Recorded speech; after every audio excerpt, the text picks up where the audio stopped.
Welcome to soda Buti. So இந்த வீடியோவில் பார்க்க போகிறது ஆக்சுவலாக ஏகப்பட்ட படங்கள் வந்துருக்குது. ஸோ எல்லாமே இந்த வீடியோவில் கவர் பண்ணிடலாம். டாக்குமெண்ட்ரி இருக்குது, ஒரு டைப்பில் இருக்குது, எல்லாமே தமிழ் டப்பிங்கில் இருக்குதுப்பா. அது ஒன்று தான் ஆனந்தம்.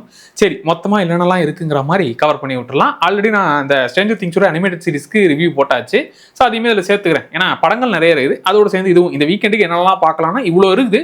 அதில் எதை வேணாலும் நீங்கள் செலக்ட் பண்ணி பாருங்கன்ற மாதிரி. ஃபர்ஸ்ட் வந்து சர்வைவல் த்ரில்லர், சீரியல் கில்லர், இந்த ரெண்டு பேர் காம்போட பார்க்குறதே கொஞ்சம் ஜாலியாக இருக்கும். ஸோ அந்த வகையில் ஃபர்ஸ்ட் வந்து ஏபெக்ஸ் அப்படிங்கிற படம். இது நெட்ஃப்ளிக்ஸில் தமிழ் டப்பிங்லேயே இருக்குது. இதில் கதை என்ன அப்படின்னாக்க, நம்ம ஹீரோயின் வந்து அவங்க சாதாரணமாக நடமாட மாட்டாங்க. உண்மையாகவே இவங்க தான் நார்மல் பீப்புள் கிடையாது. ஏன்னா மலை மேலே ஏறுறது, கடலுக்குள்ள தூமா சாலே அப்படின்னு சொல்லி தலைக்கையில குதிக்கிறது, இப்படி சாகச வேலைகளை தான் ஈடுபட்டுக்கிட்டு இருப்பாங்க. இப்போ ஹீரோயின் மட்டும் இந்த சாகச பயணத்தை தனியாக பண்ணிட்டு இருக்கிறாங்க. அப்போ ஒரு வில்லங்கம் வரவும் அந்த வில்லங்கத்துக்கிட்ட இருந்து எப்படி தப்பிக்கிறாங்கிறது தான் படமே. இதில் ஆக்சுவலாக இந்த ஸ்டார்டிங் ஏரியாவாக இருக்கட்டும், அதெல்லாம் காட்டும்போது பயங்கரமா இருக்கே, ஹீரோயின் பயங்கரமான விஷயங்கள்லாம் பண்றாங்களே பண்ற மாதிரி அந்த விஷயங்கள்லாம் கொஞ்சம் பார்க்கறதுக்கு நல்லா இருந்துச்சு. முக்கியமா ஹீரோயின் மாட்டிக்கிட்டு தவிக்கிற ஏரியாலாம், எப்படி தப்பிக்க போற, இவன் ஒட்டுமொத்த காட்டியும் கண்ட்ரோல் பண்ணி வச்சிருக்கானே, இந்த சைக்கோ பைபிள் கிட்ட எப்படி தப்பிப்ப அப்படிங்கிற அளவுக்கு அந்த டென்ஷனை ஏற்படுத்துனதெல்லாம் நல்லா இருந்துச்சு. ரெண்டு பேரும் அடிச்சுக்கிட்டு மாடுறதெல்லாம் மனுஷ பிறவிகளே இல்லைன்ற மாதிரி அடிச்சுக்கிட்டு மாளுவாங்க. அதெல்லாம் ஃபீல் பண்ண முடிஞ்சுது. அந்த ஒரு டென்ஷனுங்கிறது ஏற்படுத்தணும்ல, அதை நல்லா பண்ணியிருந்தாங்க. அதே மாதிரி இந்த சீரியல் கில்லருடைய அந்த கதை, எதுக்காக இந்த வேலையெல்லாம் பார்த்துக்கிட்டு இருக்கான் அந்த பைபிள்ல, சைக்கோ பைபிள்ல, அதுக்கான விஷயத்தை காட்டினது கொஞ்சம் ராவாவே இருக்கும். அதனால கொஞ்சம் 18+ ஆட்கள் மட்டும் ட்ரை பண்ணுங்க. அது கொஞ்சம் ஓப்பனாவே காமிச்சிருப்பாங்க. இது வந்து 18+ ஆட்களுக்கு தான். ஏன்னா இந்த சாகச ஏரியா மட்டும் இல்ல, அடிச்சுக்கிட்டு மாள்றது, அவன் என்னெல்லாம் பண்ணி வச்சிருக்காங்கிறத காட்டுறதெல்லாம் கொஞ்சம் கொடூரமா தான் இருக்கும். அதனால அவங்க மட்டும் ட்ரை பண்ணுங்க. என்ன அதை கடைசியா முடிச்ச விதெல்லாம் ஓகே, இது இப்படிதான் கொண்டு வந்து முடிப்பீங்கிற மாதிரி இருந்துச்சு. ஆனா இந்த சர்வைவல் ஏரியாவில், இந்த சீரியல் கில்லர் ஏரியாவில் என்னென்னலாம் நீங்க தேவைப்படுமோ, என்னெல்லாம் எதிர்பார்த்து வருவீங்களோ அதெல்லாம் தேவையான அளவுக்கு வச்சிருக்கிறாங்க. ஸோ இது வந்து ஒரு டீசென்டான ஓகே ட்ரை பண்ணலாம்பா, நல்லா இருக்குது அப்படிங்கிற ஒரு ஃபீலை கொடுக்கும். என்ன, இந்த ரெண்டு பேர் முட்டிக்கிற வரைக்கும் கொஞ்சம் பிக்கப் ஆக டைம் எடுக்கும். அது மட்டும் அப்படியே ஃபர்ஸ்ட் கியர்ல போவாங்க. இந்த ரெண்டு பேருக்குள்ள சண்டை முட்டிக்கிட்டதுக்கு அப்புறமா அவ்வளவுதான், டாப் கியர்ல அடிச்சுக்கிட்டு மாளுவாங்க. நல்லா இருந்துச்சு இந்த படம் வந்து. Okay, survival thriller, serial killer இந்த காம்போல தமிழ் டப்பிங்ல பார்த்தது நல்லா இருந்துச்சு. ஸோ இது வந்து தனியாக மட்டும் ட்ரை பண்ணுங்க. ரெண்டாவது வந்து கொரில்லா ஸ்டோரி அப்படின்னு சொல்லி ஒரு டாக்குமெண்ட்ரி பார்த்தேன். டைனோசர் டாக்குமெண்ட்ரி வந்து ரீசெண்டாக பார்த்து ரொம்ப நல்லா இருந்துச்சு. அதனால சரியே டைனோசரை பார்த்துட்டோம், கொரில்லாவை பார்க்கலாம் எப்படிங்கிற மாதிரி இதை பார்த்தது. அண்ட் தமிழ் டப்பிங்லேயே இந்த டாக்குமெண்ட்ரி இருக்குது. இதில் வந்து என்னன்னா, நம்ம நிழல்கள் ரவி தான் வாய்ஸ் ஓவர் கொடுக்குறாரு. அவர் வந்து இந்த கேஜிஎஃப்லாம் பில்டப், அடிப்பட்ட சிங்கத்தோட மூச்சு கர்ஜனை விட பயங்கரமா இருக்குன்னு கேஜிஎஃப்ல பில்டப்லாம் கொடுப்பாரு.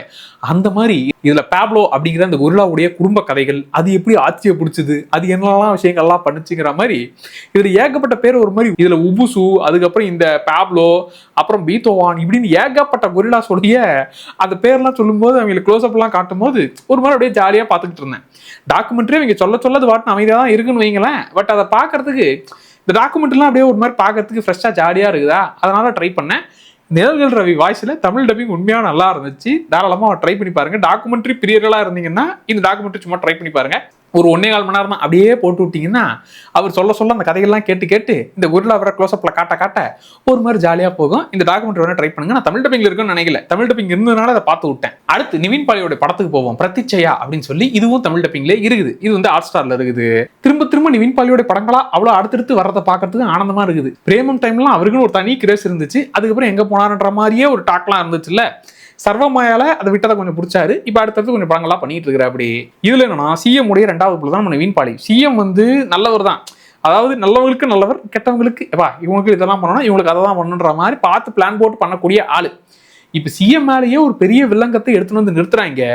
இப்ப அவருடைய பேரையே டேமேஜ் பண்ற மாதிரியான விஷயங்கள்லாம் பண்றாங்க. ஸோ இப்ப 2வது பிள்ளையான நம்ம நிவின் பாலி என்னென்ன விஷயங்கள்லாம் பண்றாரு, அது இல்லாம அவருக்கு என்னென்ன பிரச்சனை எல்லாம் கொடுக்கப்படுது, அதெல்லாம் எப்படி சமாளிக்கிறாரு, அரசியலுக்கு நானும் வரண்டா அப்படின்னு அவர் என்ன விஷயங்கள்லாம் பண்றாருங்கிறது தான் கதை. இது எனக்கு சிஎம் லாக் பண்ண அந்த கான்ட்ரவர்சியல் ஏரியாவை, இவங்களை லாக் பண்ண அந்த ஏரியாலாம் நல்லா இருந்துச்சு.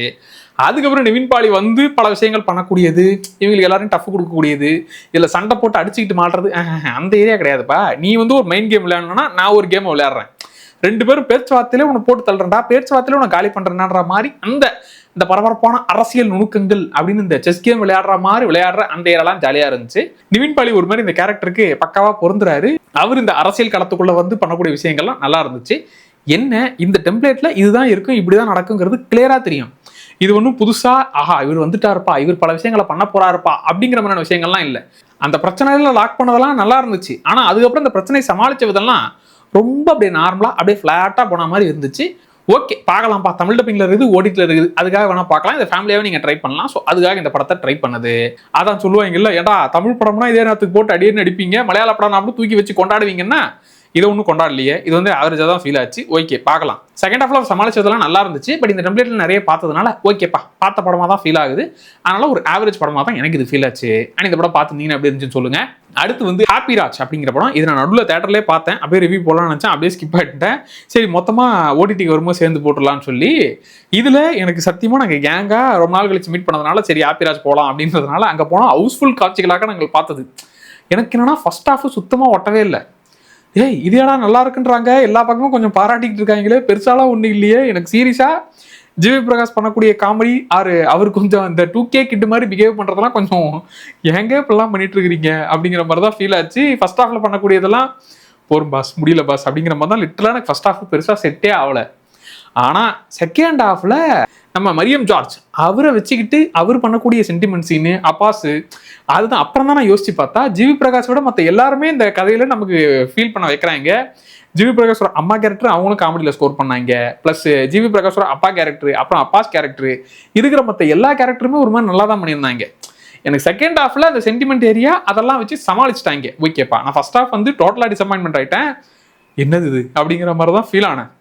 ஆனால் செகண்ட் ஹாஃப்ல ஓகே இதுக்கான காரணத்தெல்லாம் கொஞ்சம் ஓவர் டோஸாக நீங்கள் போனாலுமே கூட சமாளிச்சிட்டீங்கப்பா. செகண்ட் ஹாஃப் எனக்கு ஒர்க் ஆச்சு, ஃபர்ஸ்ட் ஹாஃப் சுத்தமாக ஒர்க் ஆகலை. அதனால எனக்கு வந்து ஒரு ஆவரேஜ் வாட்ச் தான்.